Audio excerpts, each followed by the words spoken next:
Alright, what's going on YouTube? Erica Lynn here. Welcome back to another video. We are sheephead fishing today. Hopefully get a couple bigger ones. I believe this one's a little undersized. And I'm going to do a little catch and cook for you.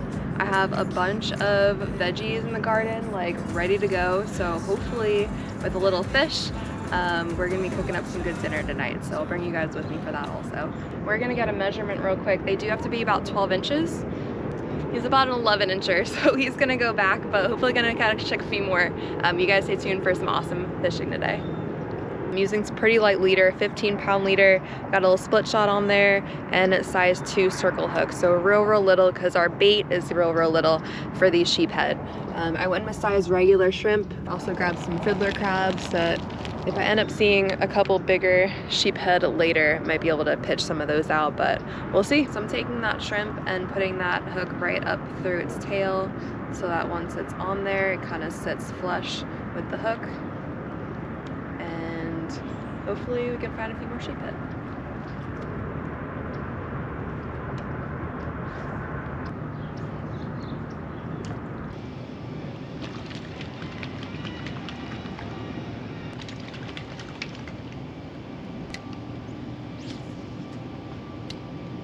Not to do like a little rescue mission on this stingray.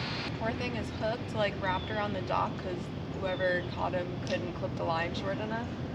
And the tide's going out right now, so if I didn't find him right now, he'd probably just end up like hanging there and die. So it is your lucky day. Come to the rescue.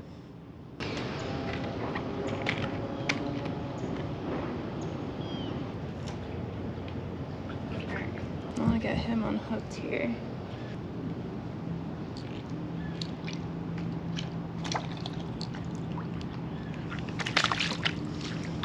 Swim, little buddy. Oh, the other little friend was sitting there waiting for him. Now, if that isn't good fish karma, I don't know what is. So I think I deserve a few more fish today. I just saved a little stingray. He would have died.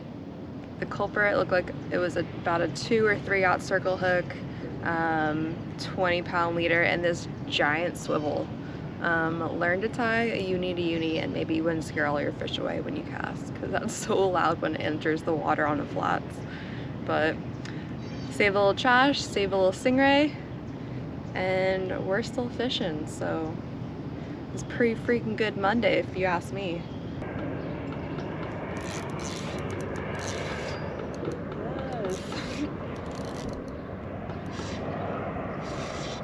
We got a sheephead.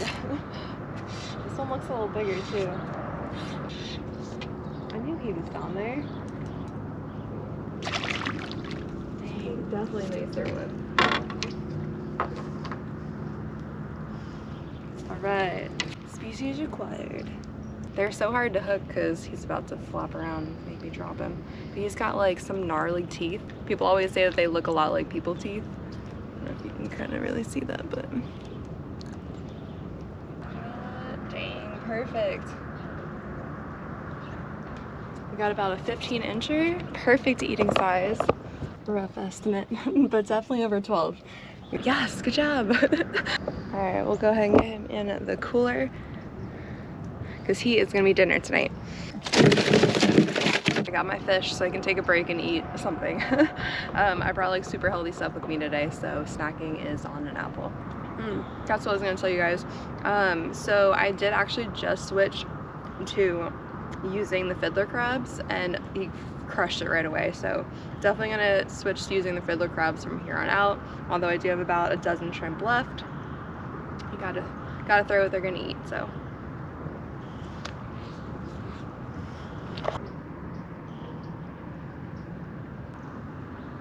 I'm taking this fiddler crab and going up through its leg and then up the top of its shell. It's always very tricky.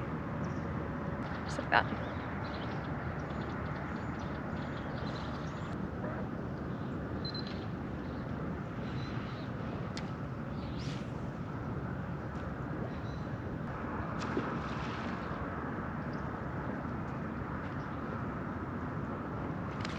Oh my gosh, it's so hard to feel the bite. I think it came off.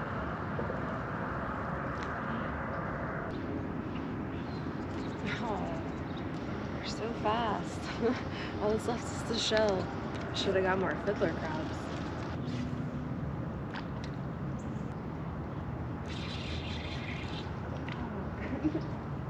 They're so freaking hard to hook sometimes. You get their mouth, but like their teeth just push it off.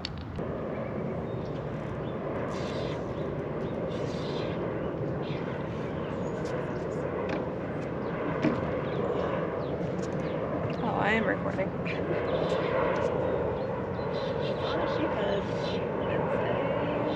Oh, it's a snook. Okay, cool. I was wondering if I was gonna catch one of those today. I wasn't supposed to eat my fiddler crab, but different species today. Definitely not a keeper.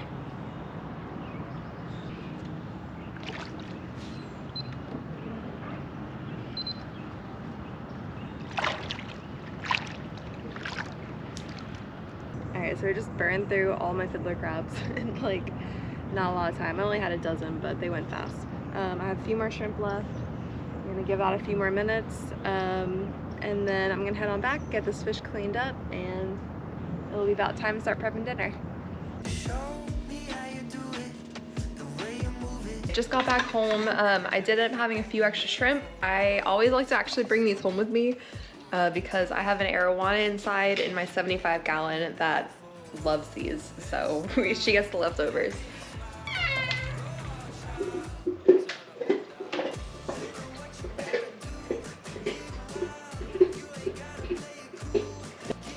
Got him.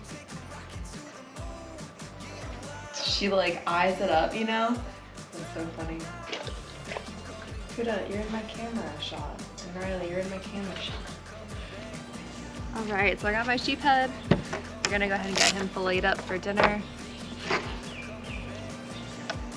Sheephead are notorious for being actually pretty tough to clean because they do have a ton of scales that are really, really tough. So getting that first initial cut is a little tricky sometimes, but if you use a nice sharp knife, I'm using my AFCO knife, it's pretty much smooth sailing from there. So once I get that first cut in behind the gill, I'm gonna take my knife and angle it back, and we're gonna get that top portion going. I'm gonna start working my way down that rib cage and its spine. I do like to leave a little tag in because what I'm gonna do is get that right close to the tail and flip that over so I have something to kind of grab onto as I'm working this fillet back and getting the skin off. All right, not bad. Getting up over that rib cage is always a little tricky for me. My knife always just wants to go right into it, so sometimes I do end up cutting a few bones into my fillet. We're gonna cut all that out, so it's all right if you miss a few. All right, flip them over. Not bad. All right. But the rest of this carcass, luckily I have my lake here, so the bluegill and the bass will be picking at this, but did a pretty good job if I do say so myself. Not bad. Fillets are all done. I'll go ahead and break this table down. If you guys like this, it actually was from Bass Pro. I don't remember how much it was, but it was not that expensive, so there you go. All right, I'll go ahead and bring these inside. Coming out to the garden, I'm gonna go ahead and pick my broccoli and lettuce around the corner. From the last time you guys saw my garden update, we had a couple days of like 30-degree weather, so we actually lost like most of our tomatoes. We have a couple still left there that are like barely hanging on. But garden looks a little sparse now, but that's all right. It's still winter. So. And some of y'all had suggested to cut off the main broccoli first. Don't cut the whole thing down because you're gonna start to get like these little off spurts, and that's what I'm getting. So I did actually cut. We had some broccoli the other night. It was delicious, but you can see how there's like little ones starting off to the side. So this whole plant will hopefully produce a few more little heads. Oh my gosh, this thing's so big. All right, way bigger than I expected, but nice big broccoli head. It'll be perfect for dinner, and nothing started to flower yet, so good to go. All right, I got some lettuce in the back here, so I'll go ahead and grab one of these for a salad to go with our fish and broccoli.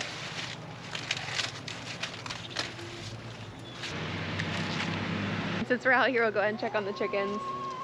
They're all doing great. I don't think I checked eggs yesterday either, so we should have a couple in here. Yes, got 3 eggs. Good job, girls. Yes. Since the last video, the girls actually did start laying again. So, got 3. Good job, chickens. Keep up the good work. All right, and we're back in the kitchen. We're gonna go ahead and start prepping dinner. Broccoli is gonna take the longest, so I'm gonna go ahead and get the oven started. I do like to put these at about 400. It's gonna get those nice and crispy, but while that preheats, we're gonna go ahead and get the broccoli all set up. So we had another head that we picked yesterday, so we're gonna make an extra large batch today, along with the fish and the salad. So let me go ahead and get this broken down.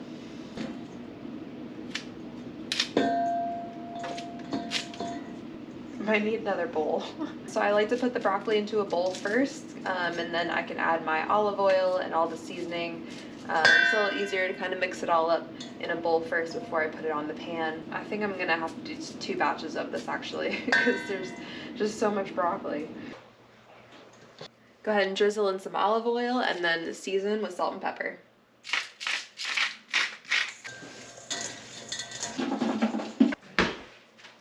Get a cuda. I buy broccoli a lot at the grocery store, and I will say these are some of the biggest broccoli heads I think I've ever seen. So I don't know if it's just that they don't usually let them fully mature or what the case is, but these are really big broccoli heads, and I might need another pan. All right, oven just reached 400, so I'm gonna go ahead and put this in. Broccoli is gonna stay in for about 20 minutes, and I'll go ahead and check and flip at that point. And while that's cooking, I'm gonna go ahead and prep the dressing that I'm gonna be using in the salad. I like to use a really simple honey, Dijon, olive oil mixture. So for demonstration purposes, we're gonna do 2 tablespoons of the olive oil, the apple cider vinegar, and Dijon, and then 1 tablespoon of honey.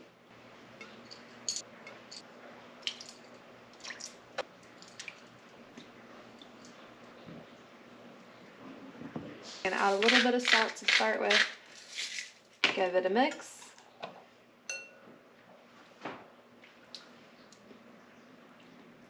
That's actually really good. Perfect. I'm gonna leave this in the fridge. In the meantime, I'm gonna go ahead and prep the salad now that we have the dressing done. Also, the fish is gonna be last because that's gonna go real fast, so I don't want to get that started and have that done too soon. I know this looks really weird, but this, if for any of y'all who actually grow lettuce too, like me in the garden, this is like a hack. This stays crispy for like over a week, which is crazy because we've tried other things and like the lettuce would just be wilty after like a day. So I wrapped it up in tin foil when I brought it back in. That way it was nice and fresh for dinner tonight.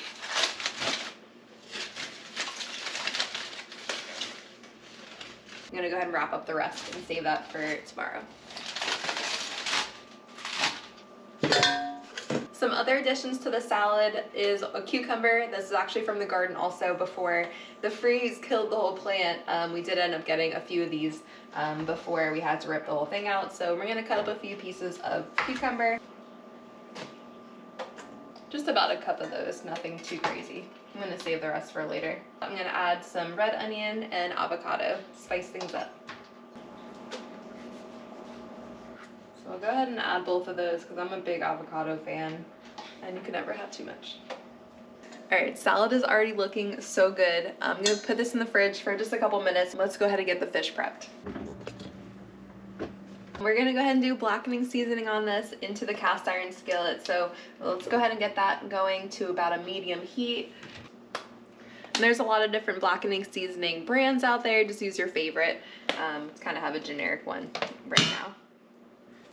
Do make sure you pat dry your fish with a paper towel so that all that any loose liquid has come off before you blacken it. It's looking really good. Just kind of rub that in, make sure everything's covered. That is looking delicious already.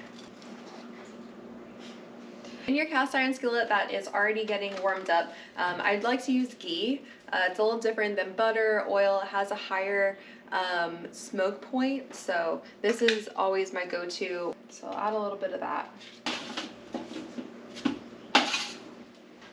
Broccoli's looking really good. I pull it out about a minute early. I'm gonna go ahead and set these in for another few minutes. Oops, no, wrong button.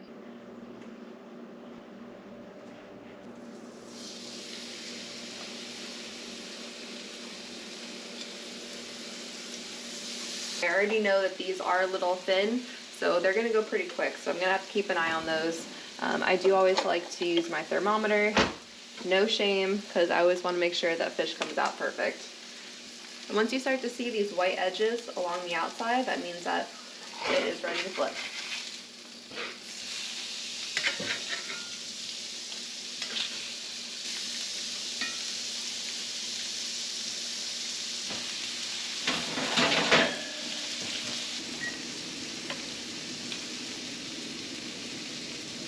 And on fish, you're looking for an internal temperature of 145.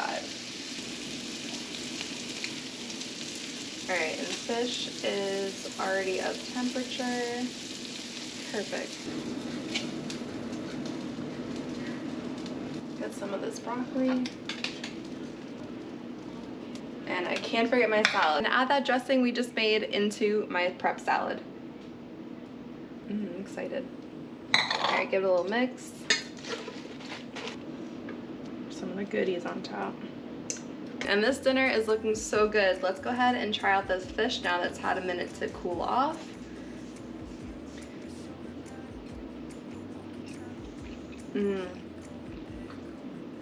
I haven't had sheephead in a little while, and it is delicious. Very light, white, flaky fish. Super fresh. Wow, that's really good. All right, broccoli, remember it has just simple salt and pepper and olive oil.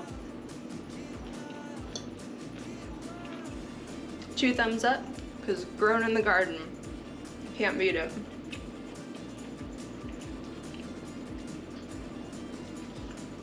And salad, again, this is our lettuce from the garden also, and the cucumbers in there with that really delicious dressing that we made.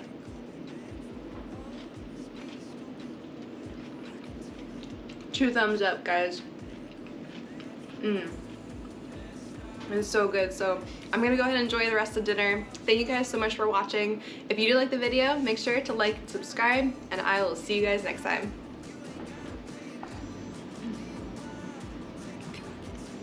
What do you think? Could be better. It's definitely good. I think I'm gonna need like 5 more bites, so just to make sure. Okay. Save me some. You guys know what that means. We've hit 100,000 subscribers on YouTube. Thank you guys so much for watching. I can't thank y'all enough. I have a ton more videos lined up for you guys for this year. So if you haven't already, make sure you hit that subscribe button, and I will see you guys next time.